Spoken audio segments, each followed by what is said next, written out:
dive into today's episode, I just want to remind you to hit that like button and subscribe to our channel.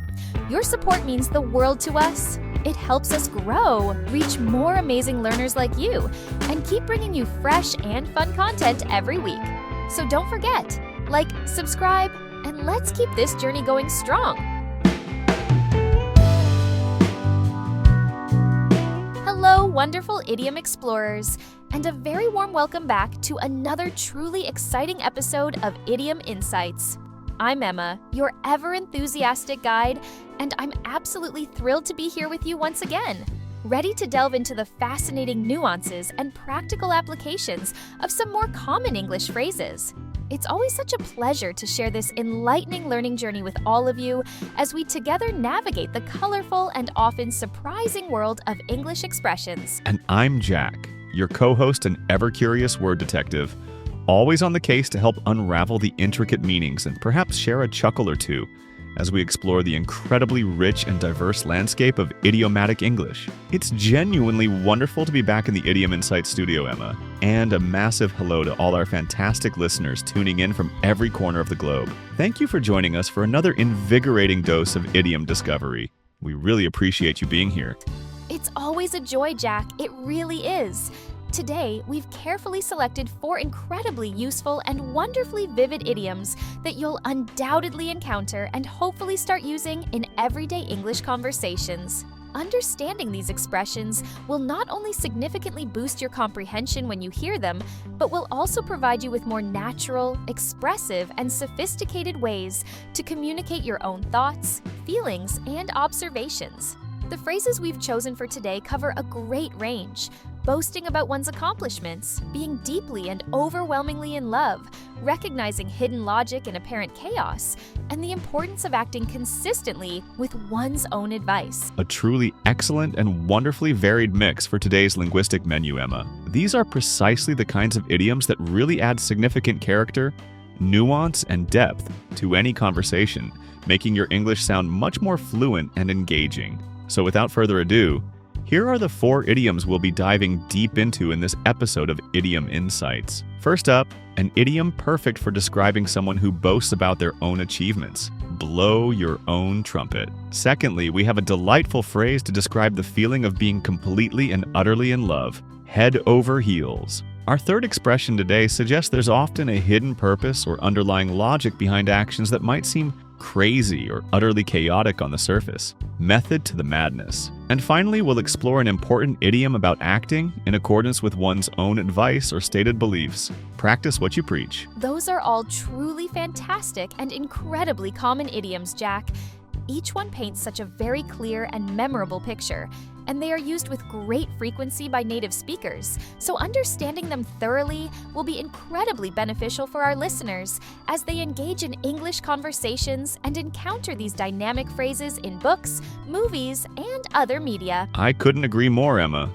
They're all exceptionally practical and offer some great insights into the culture behind the language as well. And just before we delve into the fascinating intricacies of our very first idiom, a quick and sincere request from both of us here at Idiom Insights headquarters. If you're finding these episodes valuable for your English learning journey, and if you enjoy our explorations into the world of idioms, please do take a moment to subscribe or follow our podcast on your preferred listening platform.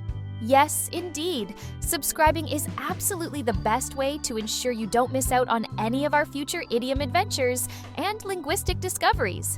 We have so much more planned for you, and if you're feeling particularly supportive, a simple like or a positive rating on your podcast platform truly goes a long way in helping other English learners discover idiom insights.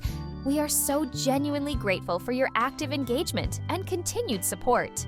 It really fuels our passion for creating this show. It genuinely makes a massive difference to us and the visibility of the podcast. Thank you all so much for being part of our growing Idiom Insights community.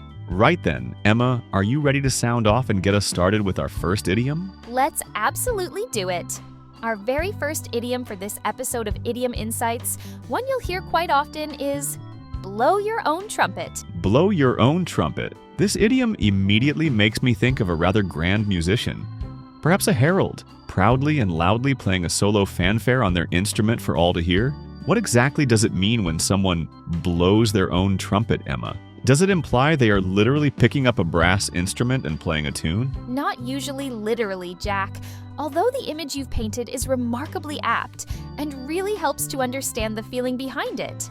The idiom blow your own trumpet, or as you might hear more frequently in American English, toot your own horn, means to boast or brag, often quite openly, about your own achievements, talents, or successes.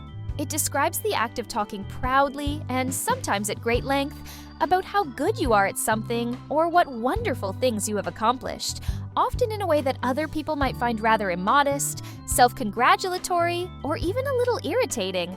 So it's essentially about self-praise, and frequently to an excessive or even ostentatious degree. If someone is constantly telling stories about how incredibly successful their business ventures are, how much money they are making, or how exceptionally talented they are at practically everything they turn their hand to, then they are definitely blowing their own trumpet. The idiom strongly implies they are actively and consciously promoting their own accomplishments, seeking recognition.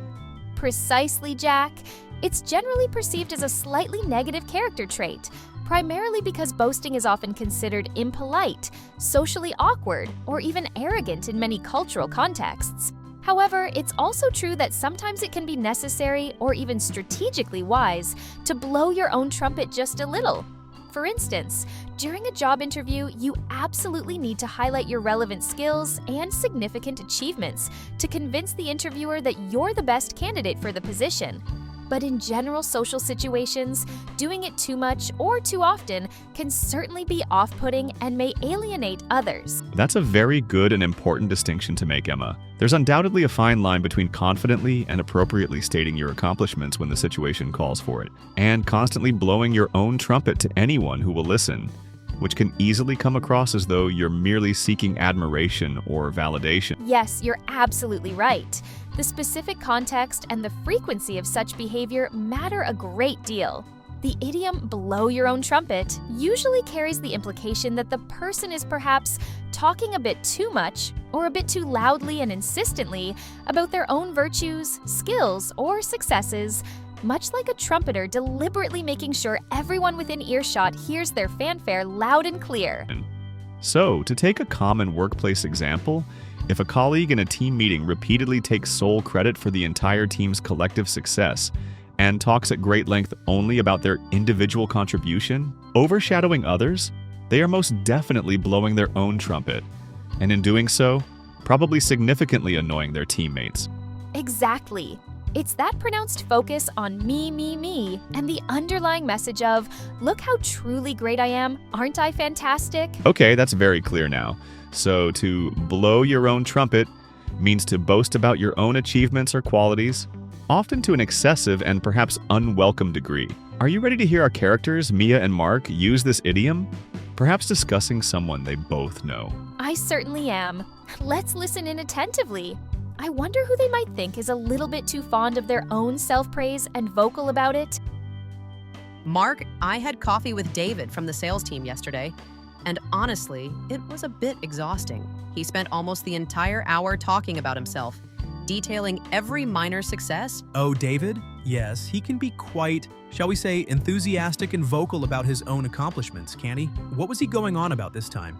His latest impressive sales figures, I presume? Precisely, and with such gusto. He went into excruciatingly great detail about how he significantly exceeded his targets, how he single-handedly closed this massive deal that apparently no one else could even touch, and how all the clients absolutely adore him.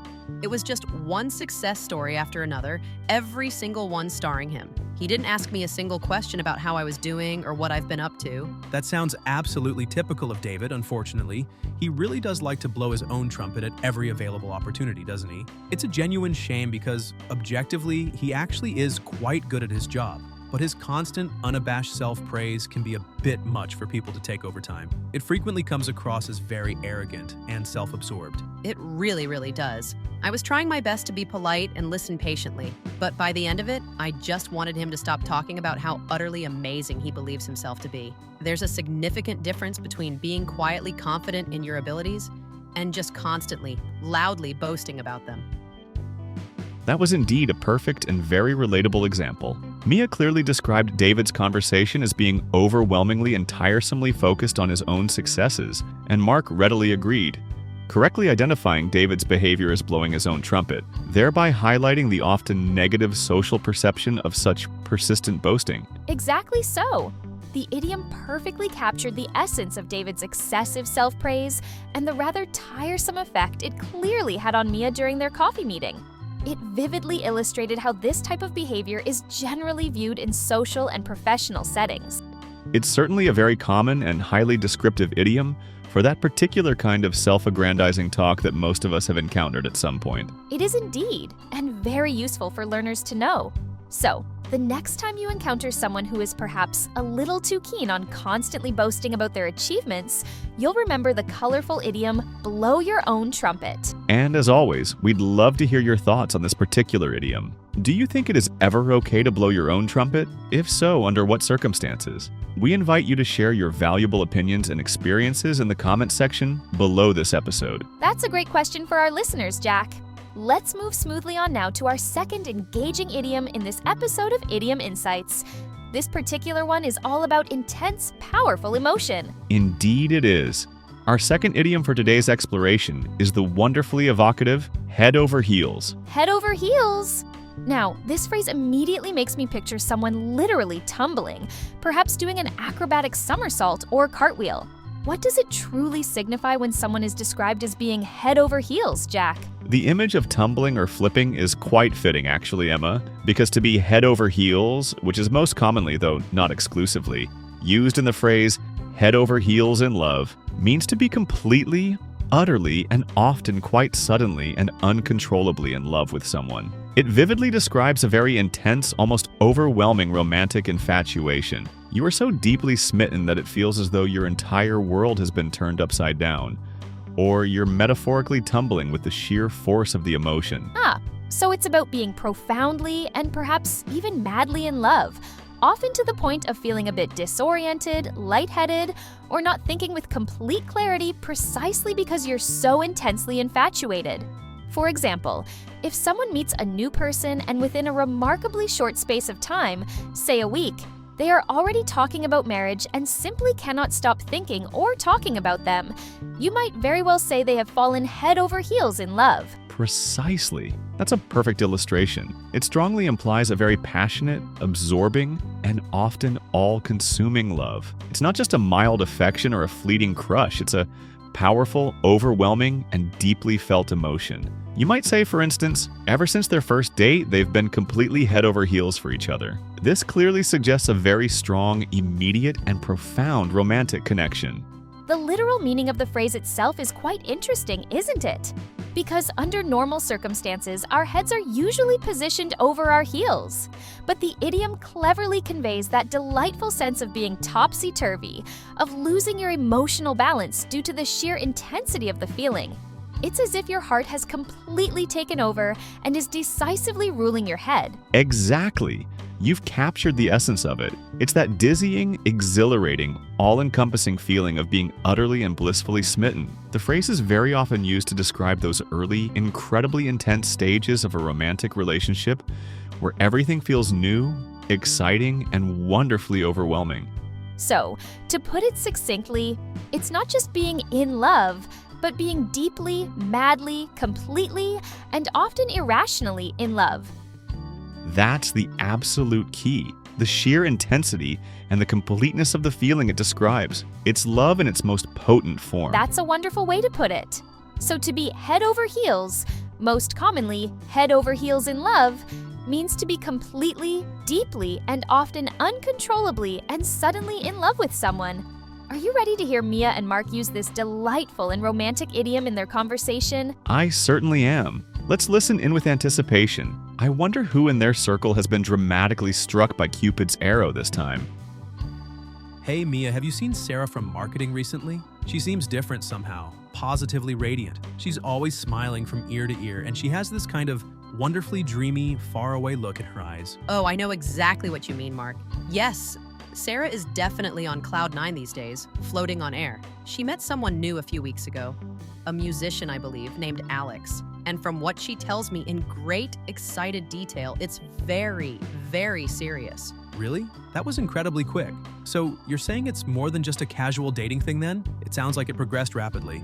Oh, much, much more than casual. She talks about Alex virtually nonstop. How wonderful and incredibly talented and exceptionally kind he is. She keeps saying she's never, ever felt like this before with anyone. Honestly, Mark, I think she is completely and utterly head over heels in love with him. She's already talking about introducing him to her parents next month. Wow. Head over heels, huh?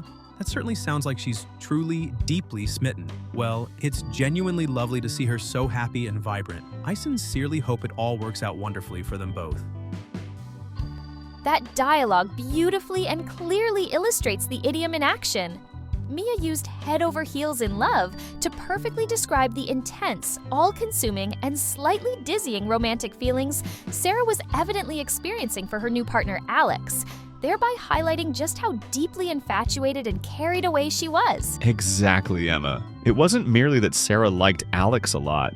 She was, as you said, completely smitten, which was clearly demonstrated by her constant, enthusiastic talk about him, and her generally dreamy, almost euphoric state. The idiom head over heels perfectly captured the profound depth and remarkable intensity of her newfound feelings. It's certainly a very common and wonderfully expressive way to describe the experience of being madly, overwhelmingly in love with someone. It most definitely is. So, the next time you want to describe someone who is completely and utterly besotted with someone else, looking like they're walking on air, remember the delightful idiom, head over heels. And of course, we'd be thrilled to hear if you've ever been head over heels for someone, or perhaps if you know a couple who are currently experiencing that wonderful whirlwind. Feel free to share your, perhaps anonymous if you prefer, romantic stories and anecdotes in the comments section below this episode. That's a wonderful idea, Emma.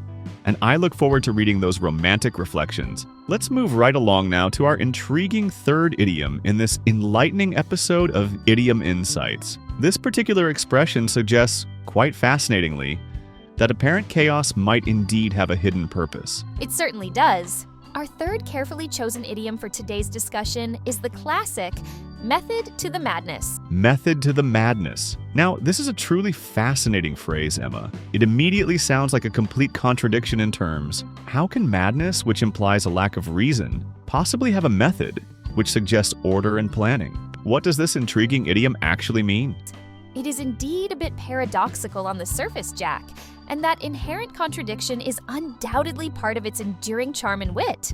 The well-known idiom, method to the madness, means that although someone's actions, plans, or even their entire system of organization may appear to be utterly chaotic, thoroughly disorganized, completely irrational, or perhaps even certifiably crazy on the surface, there is in fact a hidden purpose, a deliberate underlying plan, or a surprisingly sound logic guiding them. It strongly suggests that what seems like completely random or nonsensical behavior actually possesses a sensible reason or a clever strategy, if one only looks closer, takes the time to understand, or grasps the bigger picture. So it's fundamentally about identifying or perceiving an underlying order, a rationale, or a specific reason within something that appears at first glance to be completely chaotic, jumbled, or utterly nonsensical. For example, if you were to walk into an artist's studio and find it looking incredibly messy and thoroughly disorganized, with paint splattered seemingly everywhere, brushes uncleaned, and canvases stacked in apparently random piles, the artists themselves might reassure you by saying, "Don't worry, I promise you there's a method to my madness," meaning that their seemingly chaotic workspace actually functions perfectly and perhaps even optimally for their unique creative process. Precise. That's an excellent example. Or consider a master chef in a high-pressure, busy professional kitchen who is loudly shouting instructions, moving with incredible speed and agility, and appears to be juggling 10 different culinary tasks simultaneously in a very hectic and almost frantic way. An outside observer might easily think it's pure, unadulterated chaos. However, if all the complex meals consistently come out perfectly cooked, beautifully presented, and delivered precisely on time, it clearly demonstrates that there was indeed a method to the madness. An incredibly efficient, albeit seemingly frenetic system was very much at work. This well-known phrase actually originates from Shakespeare's renowned play Hamlet, doesn't it, Emma? It's when the character Polonius observes Hamlet's seemingly erratic and crazy behavior, and astutely remarks, "Though this be madness, yet there is method in't." So at its core, it's about discerning a rational purpose or intelligent design behind apparently irrational or bewildering actions. You're absolutely right, Jack. Its origin is indeed in Hamlet, which lends it a wonderful and distinguished literary connection. The idiom strongly implies that one shouldn't always judge by the mere surface appearances of chaos or disarray, because there might well be a very clever plan, a specific system, or a very particular unseen reason for why things are being done in that seemingly strange, unorthodox, or messy way. So, to give another example, if a football coach is implementing a very unusual and highly unorthodox training drill that looks completely bizarre and pointless to casual onlookers, but it actually helps the players develop a crucial, specific skill or tactical understanding, then one could rightly say there's a clear method to his madness. Exactly so.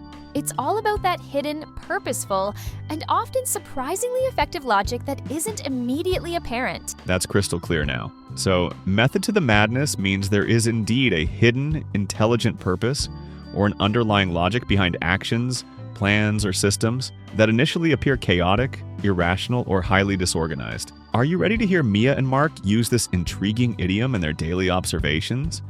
I am indeed. Let's listen in carefully. I wonder what apparently chaotic situation or perplexing behavior they might be discussing this time. Mark, have you seen the way Sarah from accounting has completely reorganized her entire desk and all her intricate filing systems recently? To be perfectly honest, it looks completely and utterly chaotic to me. She has sticky notes of myriad different colors plastered everywhere, files stacked in what seem like entirely random teetering piles, and her computer monitor is positioned at a very strange and awkward angle. I honestly can't imagine how she finds anything in that jumble. Oh, I definitely saw that, Mia. It does look a bit like a small whirlwind has dramatically hit her desk and redecorated, doesn't it? But as it happens, I was talking to her about it just yesterday, and she actually took the time to explain her unique system to me in some detail. There's an actual system to that apparent mayhem. It just looks like an unmanageable jumble of papers and notes to my eyes. Apparently, yes, there really is. She explained that each distinct color of sticky note represents a different type of task or varying level of priority.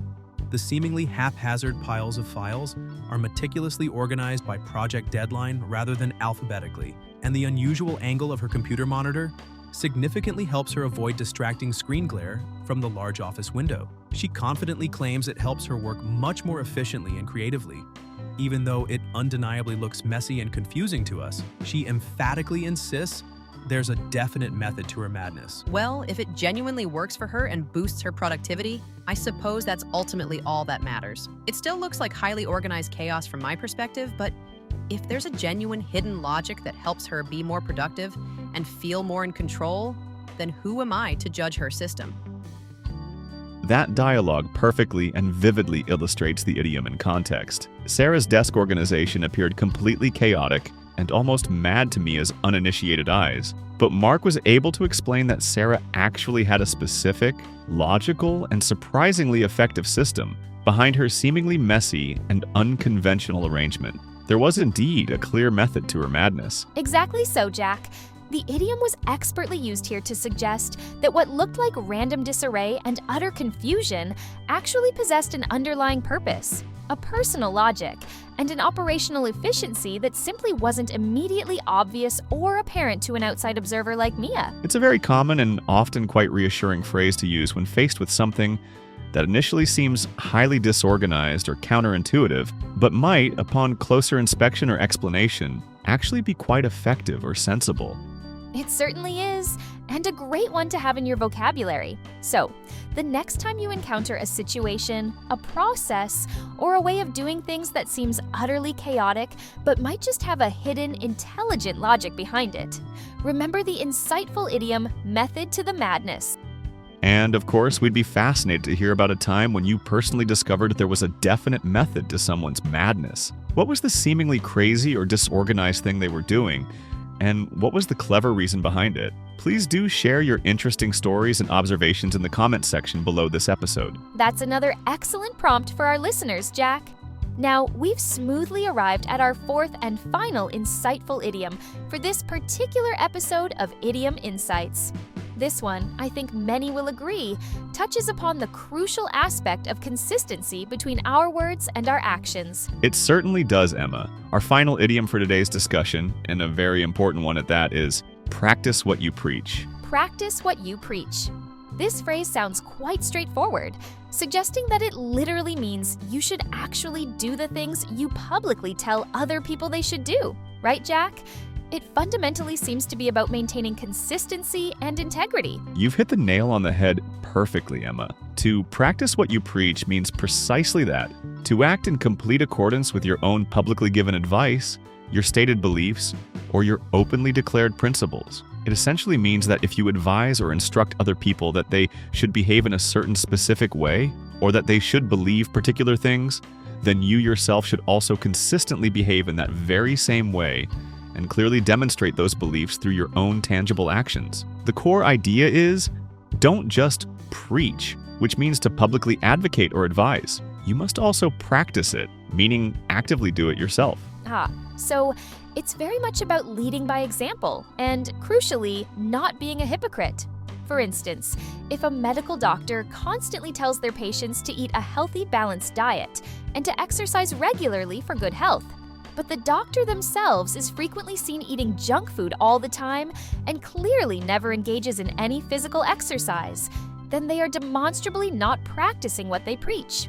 Their personal actions directly contradict their professional advice. Precisely that, Emma. Or to take another common scenario, if a manager in a company constantly lectures their team about the critical importance of punctuality and consistently meeting deadlines, but that very same manager is notorious for always being late for important meetings and frequently submits their own crucial reports well past their due dates, they are clearly failing to practice what they preach. Such inconsistency significantly undermines their credibility and the respect they command. It truly is a powerful call for personal integrity, authenticity, and unwavering consistency between one's words and deeds.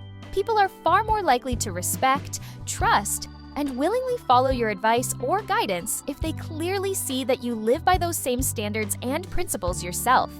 It's fundamentally about authenticity and earning trust. Yes, absolutely. And it's worth noting that the idiom often carries an implied or sometimes even explicit criticism when someone is not practicing what they preach. If an individual is giving out advice or espousing certain values but patently not following them in their own life, you might think to yourself, or perhaps say to a third party, well, they really should make an effort to practice what they preach if they want to be taken seriously. So in essence, it's almost a moral imperative, a fundamental expectation to align your actions closely with your words, especially if you find yourself in a position of advising, influencing, or leading other people. The responsibility becomes even greater then. Exactly, Emma. Your practice, that is, your observable actions and behaviors, should consistently and clearly reflect your preaching, which encompasses your words, your advice, and your stated principles. That's a very clear and comprehensive explanation. So to practice what you preach means to act in accordance with your own advice, beliefs, or stated principles, and thereby avoid any charges of hypocrisy.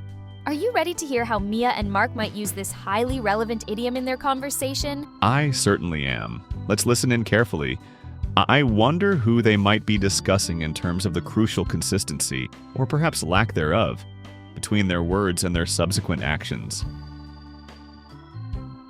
Mark, our team leader, Susan, gave us a rather long and impassioned talk this morning about the undeniable importance of maintaining a healthy work-life balance and the dangers of working excessive overtime, strongly advising that we should all actively protect our personal well-being.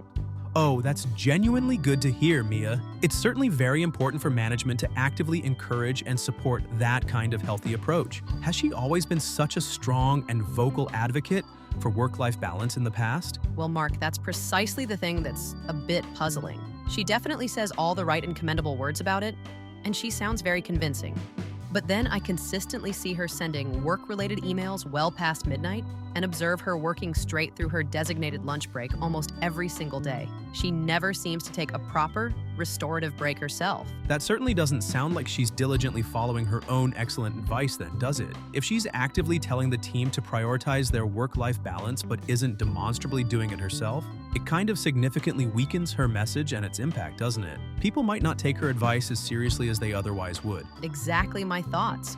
Feels a bit hypocritical if I'm being honest. I genuinely believe that if she truly wants us to believe in the importance of this and to follow her advice wholeheartedly, she really needs to make a conscious effort to practice what she preaches.